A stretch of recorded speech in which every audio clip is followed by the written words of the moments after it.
It's an interesting question. First of all, a lot of folks ask me, are you for the Second Amendment? Are you strong in the Second Amendment? My first response, and it's really not meant to sound flip, is if it's in the Constitution, I'm for it.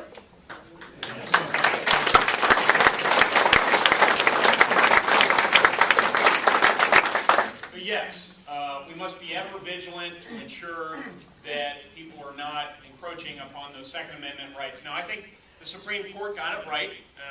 You don't always hear me saying that. But they recently found that our Second Amendment rights are individual rights.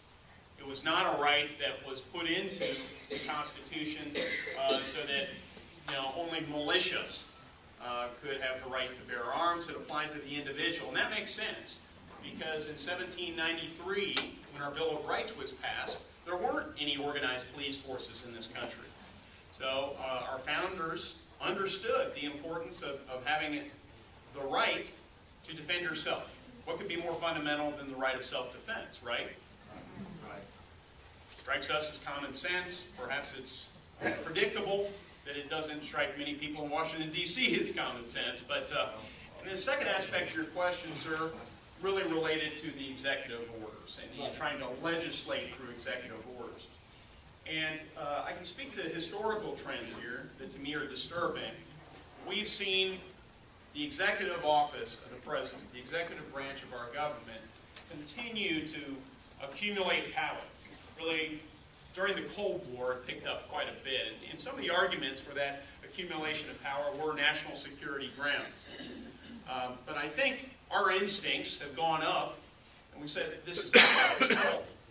Our legislature must be a check on the executive branch. We have what has been called a separation of powers in this country. That's what we learn in our school books. I actually was told in graduate school by an interesting professor that, and he may have had it right, the way it's actually worked over the years is we have separate branches that share some powers. The executive branch has some national security responsibilities. So does the legislative branch. The law-making powers are the legislature. The interpretation is the judicial. They all have some responsibilities there. So it's always a balancing act, sir, but the temper of the American people, which rarely steers us the wrong way, has determined, I can tell you, certainly the temper of southern Indiana, that the executive branch has gotten too strong. So I will fight against encroachments upon our individual rights at the federal level of government.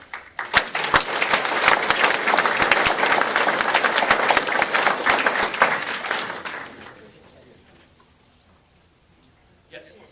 I wondered what your position was on term limits. Good. Very good question. Thank you. I support it. What was the question? I support it.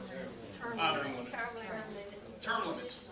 Our founding fathers actually struggled with this question, is my reading.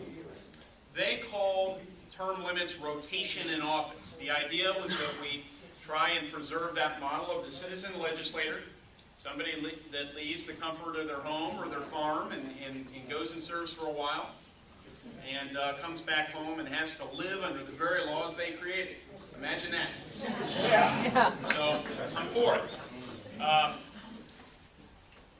Many of our state legislatures have term limits. It seems to work in those areas, all right? Believe it or not. I think it would work at the federal level. We have 310 million-ish people in this country. Folks, we have a deep bench. Plenty of people can do a better job, maybe even Mr. Green. Right? And so I like the idea of infusing some new ideas and some new energy and maybe even some new optimism and character into the process. So the question is, how do we get there? I think unilateral term limit pledges are not the answer, and here's why. If someone says, I'm going to serve 5 terms in the U.S. House of Representatives, okay, that's public-spirited. I like it. That's the courage of your convictions. I like that too. Firstly, recent history hadn't been too kind to those legislators that made those pledges. 1994, there were a lot of those term limit pledges, and they played out. We had a number of good members of Congress. The people actually said, we want you to stick around. But you can imagine there was a certain segment of the electorate who said, no, you promised, and I voted for you because you promised. I want you to go home. So you have that tension. That's a problem. But the bigger problem is kind of a structural problem here. If you have, let's say, a quarter of the House of Representatives, I'm just going to throw kind of an odd figure out there, who says, I only pledge to serve 10 years, 5 terms in the House of Representatives, and they honor that pledge. They all go home.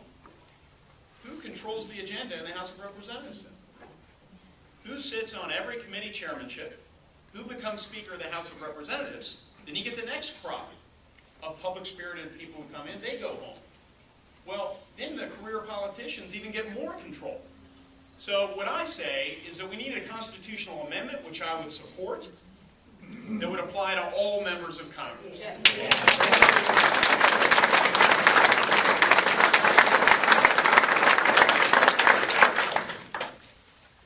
I always like to sit like way in the back in the corner too, so I'm going to get that going. My name's Aaron Savy. The border's a war zone. There's 20 million illegals in this country. Is that a problem for you, and what is your plan to help fix that? Great question. First, you got to secure the border. Ronald Reagan.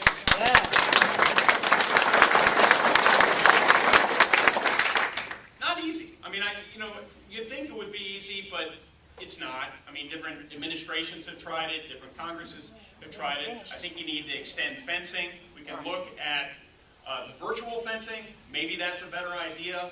Maybe the actual physical barrier. I see some merit to that.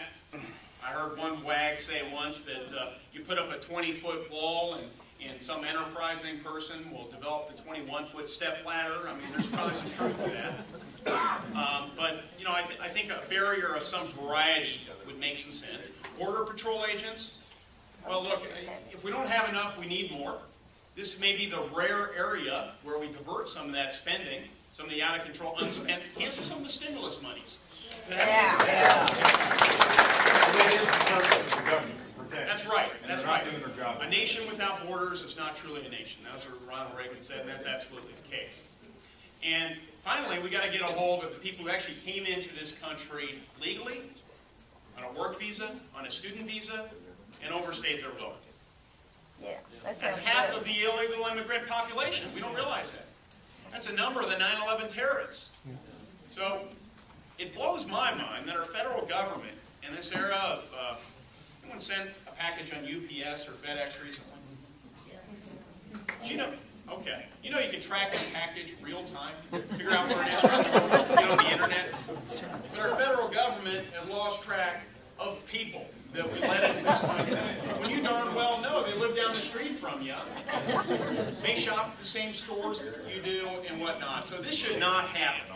Absolutely should not happen. And in order to help address that situation, the first step is to ensure that when you leave this country, just as when you enter this country, you have someone updating the database. That doesn't happen. At least last time I checked, according to a few years ago, and I don't know that anything has changed. You leave a major seaport, airport, or land point of departure in this country, and they don't check you off the list.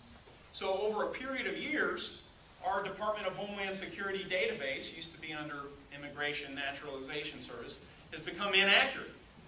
So if you get a better count of who should and who should not be here, that would go a long way. It wouldn't cost much money at all. Just have somebody at the border. Check it.